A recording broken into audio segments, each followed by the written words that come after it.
سلام بچه، خوش اومدی به ویدیو جدید. من اومدم یه ویدیو خفن عالی آموزشی در مورد کیمدی کارت بهتون بگم و اینکه کسانی هم که میدونن کیمدی کارت چیه، یک روش عالی برای گرفتن کارت 100 داخل کیمدی کارت رو بهشون آموزش میدم. پس تا آخر ویدیو من رو نگاه کنید، چنل رو سابسکرایب کنید و دکمه لایک اگه ویدیو رو خوشتون اومد بزنید و اگه انتقادی، پیشنهادی، هر چیزی بودم تو کامنت ها بذارید، حتما میبینم. بریم که ویدیو رو ببینیم. خب حالا ببینیم کیمدی کارت چیه. کیمدی کارت اگه یادتون باشه قبلا ما یه کارتایی داشتیم، کارتای کوچیک‌تر، ولی یه کارتایی داشتیم که قدرتش رو میزد و ما معمولا چجوری بازی میکردیم؟ اینطوری بازی میکردیم، دستمون اینطوری میکردیم میزدیم و هر کارتی که برمیگشت واسه خودمون میشد. و چند تا بازی دیگه هم داشت، مثلا با قدرتش بازی میکردی. ولی الان یه آپدیت خفن داده که توی یه بسته های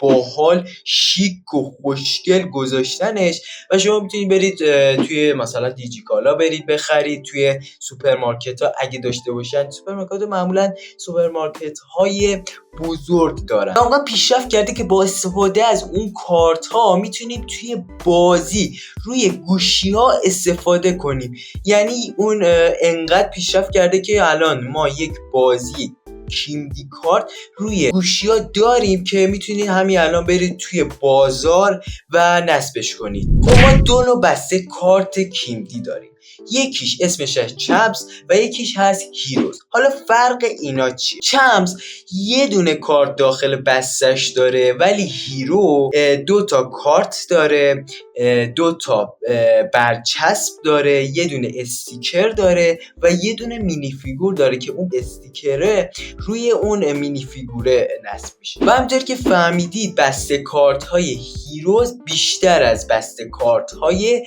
چمپسه، ولی کارت هایی که در میاد هیچ فرقی با هم نداره. شاید اصلا توی بسته کارت های چمپس بهتر از بسته کارت های هیروز در بیاد، اونش اصلا فرقی نمیکنه. ولی مثلا گفتم دیگه تعدادش بیشتر، مثلا به جای یک کارت دو کارت، به جایش دو تا برچسب داره، یه دونه استیکر داره، یه دونه مینی فیگور داره. فرقش فقط همیناست. خب ما 5 نوع کارت داریم. اولیش کارت های عادی هن که برای خط حمله با رنگ قرمز تزیین شده، برای خط هافبک آبی و دفاع دروازه با رنگ سبز و زرد مشخص شده. و کارت بعدی کارت طلاییه که مخصوص بازیکن‌هایی هستش که بازنشست شده. و کارت بعدی کارت پریمیومه که با یه طراحی متفاوت که قدرتشون معمولا از همه بیشتره طراحی شده. و کارت بعدی کارت امضا شده است.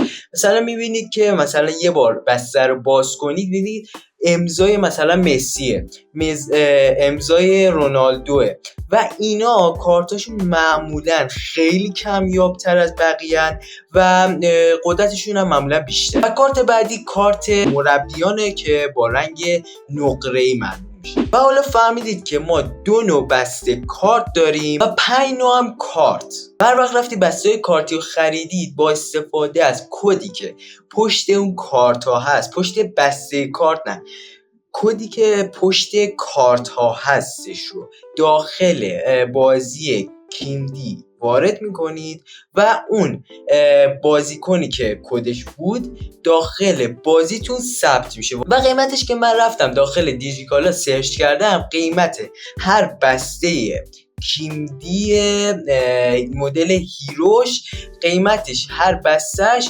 36,000 تومنه. و اگه عمده بخرید معمولا همه چیز نه کارتا، هر چیزی که عمده بخرید قیمتش میاد از دونه‌ای کمتره و میتونید با عمده حتی با 25,000 تومن هم بسته کارت رو بخرید. و رسیدیم به روز موعود که میخواستم بهتون یاد بدم که چجوری یه کارت 100 بگیرید.